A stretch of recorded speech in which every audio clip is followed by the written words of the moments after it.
Happy Halloween! Wait a minute. Wait, what day is this? Oh, shit. Happy Veterans Day! Okay, look, I'm a little late on this one. I can't see all these films exactly when they come out. Macbeth isn't going to direct itself. Furthermore, I hadn't really planned on seeing this one.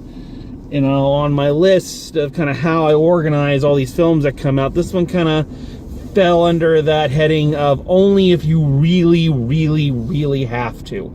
And it's not that I had any kind of hatred for this movie or anything like that. Just, one, I didn't see the first one.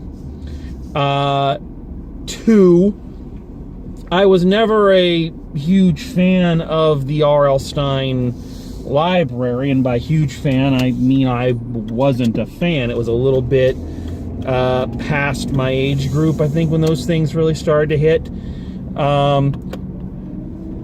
Three, it just didn't look that good. But what kind of sealed it for me was, again, two things. Number one, you know, looking at everything that's out right now, and everything that's out that I haven't seen that I might want to see, seems like it's some combination of shitty acting, pretentious, or boring, and I just wasn't in the mood for that today. And two, I found it very odd that nobody has talked about this movie. You know? I haven't seen a single review for it anywhere. Maybe I didn't go actively looking for any. But it's odd that, you know, if a movie's a bomb, like it's really, really bad, then the internet movie review community, whatever you want to call it, is kind of all over it. You know, that's like chum in the water. And yet you heard nothing. And you didn't hear anything about the first one either. So that kind of got me going, is like, why? You know, why haven't we heard anything? I had my theories, which were later proved correct, but it was like, you know, someone needs to give this film the time. So, and when I told a friend of mine that I was seeing this, she asked if I was just trying to punish myself or something, you know. So having sat through it and having viewed it, what's the verdict? It's all right. I mean, that's kind of... I can kind of now see why there haven't been any real reviews of it, because I'm not sure what exactly there is to say about it. It's just kind of there. It's not a bad movie by any stretch, and it has a very interesting premise. I remember the trailers for the first one, so I know what the basic premise of it was, that, you know, the books of R.L. Stine, the Goosebumps and all that, you know, start coming to life, and this is just kind of more of the same. But this one has a very interesting premise in that the evil dummy's evil plan is to bring Halloween to life, which is a really cool idea, and they do some really neat visuals for it. Like, what happens if, you know, all the party store costumes and all the decorations and all that, what if they suddenly came to life and ran amok? And you know, they do some cute things with that visual. This film has kind of traces of a little bit of the Monster Squad, a very, very tiny bit of the Monster Squad. And if you don't know what Monster Squad is, then number one, you were not a kid in the 80s. And number two, I'm sorry your childhood was so terrible. You need to go see fucking Monster Squad, okay? It's awesome. Awesome in a way that only 80s movies can be. Anyway, so it's got a tiny little dash of Monster Squad. It actually, I think the film it kind of has the most in common with is Ernest Scared Stupid, which people can bitch and moan and everything, but I actually like the Ernest movies. And I like Jim Varney, and I like Ernest Scared Stupid. And this one kind of has that kind of a vibe to it. That it is essentially a Halloween movie for kids, which I think is a cool idea. You know, a Halloween movie that has scary elements or some scary images, but all with kind of a tongue-in-cheek, all with kind of a wink to the audience, so you're not too scared. So because a lot of little kids like to be scared, but clearly the horror movie, landscape is not for them especially these days. So this is the film for them that you can take the kids to kind of get them in that Halloween spirit and usually not have to worry if they're going to have nightmares later that night. I think my friend Wayne, his son, is really big into monsters. Like, he even has a YouTube channel where he makes monster hunting videos, and they're really cute. I was in one, though. I haven't seen it on there. What's going on with that, Wayne? Anyway, so I was thinking of him a lot as I watched this. Boy, Jason would just love this movie if he hasn't already seen it 100 times. Or it might be too tame for him. And I think that is kind of one of the places where, and this may be a generational thing, I think the film does kind of fall short, is that I don't think it quite goes there enough. Now, again, I understand that this is a Halloween movie for kids. And therefore, you're not going to turn it into one of the Saw movies. I get that. But I think they could have pushed the envelope just a little bit more and not made everything so cutesy. There are one or two images in there. There's a moment where Slappy the dummy turns our hero's mom into a dummy, and she's perfectly human except for the jaw. When she talks, her whole jaw drops down, below her chin, and that was freaky looking. It was like, fuck, so that was kind of scary.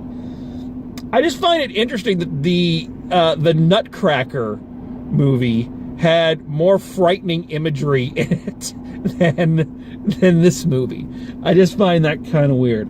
But that's not really a knock against the film. I get it. We're trying to be a little softer these days. And the Goosebumps series, as I recall, was a little tamer. It was tame. It was kind of, tame horror, not to belittle it or anybody who enjoyed it, but it was kind of baby's first horror stories, So that's just kind of an opinion thing and a generational thing. It's not a deal breaker. I think the main thing that kind of sinks this movie a bit, in my opinion, is that it's kind of dull. And what I mean by that is that it takes forever to get to the haunted Halloween part of the story. It really does. It takes a long time of meandering and muddling and, drama that is supposed to be there to build our human characters, but nobody came to see that, I applaud them for trying to, give the human characters more backstory and more personality than just kind of your average, characters.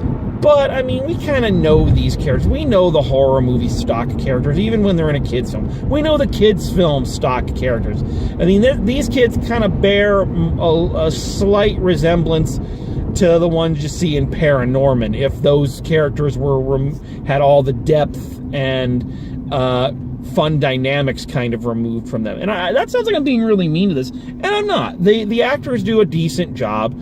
The young actors in this are, definitely less annoying than a lot of child actors in a lot of movies. So there's nothing outwardly offensive about it. It's all so bland and tasteless. When the movie does get going, when the Halloween starts coming alive, that is a lot of fun. And there are some genuinely spooky images and some funny lines and some things like that. The problem is, that's like almost the last 15 minutes of the movie of an hour and a half movie. So you've spent, an hour and 15 minutes, just kind of meandering around. Now, Slappy the Dummy does some stuff and they have some interesting shots with him, but honestly, nothing you haven't seen in a million other ventriloquist dummy come to life horror stories. So like the thing you came to see, everything running amok and going nuts, doesn't happen until like the very end, and then it's over way too quickly. And I think they, I get that, I don't think the first one was a huge success. Clearly it was enough of a success that they did a sequel. But I have a feeling this was dealing with a much smaller budget, so they couldn't quite afford to have so much CGI for so long. So I think that's why it was kind of done like that. But, you're going to bring Halloween to life. That needs to be the entirety of your fucking movie, or at least the majority of it, And it just kind of wasn't. Interesting here, I found Jack Black comes back, that rhymes, to reprise his role as R.L. Stine, the writer of the Goosebumps franchise. And, it's funny, he shows up to do basically nothing. I mean, seriously. They call him up, he comes to the town, but by the time he gets there, our kid heroes have, already fucking saved the day. So it's like, why did we do this? Why is he here? I also have to give an interesting kind of nod to whoever it was who did the voice of Slappy. I stayed to the end because I wanted to see. Because whoever it did was doing a great Mark Hamill impression. I thought for a second they nabbed Mark Hamill to do this, because Slappy sounded a little bit like Mark Hamill's Joker, which I'm really excited about. I'll hope you'll all see why later. So big up to him for kind of having that voice in there. This is so weird because I'm stretching for something to talk about with this movie. I now see why there are no real reviews of this out there, because there's not much to dig into. It's serviceable. It's, I won't say it's the worst movie I've ever seen in my life, but, comparing this one to The Grinch, which I saw last night, and, saying that while I didn't really like The Grinch, I didn't care for it that much, at least it was something I didn't think, the parents and the audience were going to be bored at. This one, I think the parents were going to be bored at. I was bored for a lot of it until a lot of the stuff happened, and then, like I say, it was over so quickly that you really couldn't enjoy it. I guess the good parts of this movie are kind of like the good Halloween candy. You get them, and then you eat those first, and then all you got left is kind of the blander stuff that you kind of nurse for a couple weeks. Yeah, I'm really stretching. I am trying to think of. I want to give this movie its due. I want to give it a fair shake, but honest to God, I am really reaching for something to talk about in this movie, because there's just not a lot. I mean, I guess you should just, know when you're beaten, especially considering how many takes I had to do of the opening thing I did before it came out okay. I kind of was hoping the video would have a little bit more of a payoff, but, I guess not. So yeah, I got nothing else. I got nothing else to talk about. So we need to just wrap this up, because this is kind of getting a little sad. So final grade for this one, I mean, I feel like I'm just on repeat here. I'm gonna say a C. Lately I feel like I've been handing out more C's than a Spanish couple rooting for Daniel Bryan. I was gonna say more C's than a Spanish couple reaching simultaneous orgasm, but I didn't, because this is a family show. So yeah, a C. It's fine. I mean, it's there. What's interesting is that the end teases the possibility for a third one. Where, R.L. Stine gets sucked into the books, so now I guess he'll be in the world of the books as opposed to the books being in the real world, which I honestly think would have been a better way to do these, is do that first and then do them coming here. But, what do I fucking know about movies? So yeah, anyway, this is a thing that happened and it was out there, and by this point you've all seen it or not. So that's this one. Kind of anticlimactic. But I'm looking forward to tomorrow, because tomorrow I am planning a retro review of something that I am really excited about. So I hope you all will join me for that. So until next time, drive safe, and I will see you at the movies.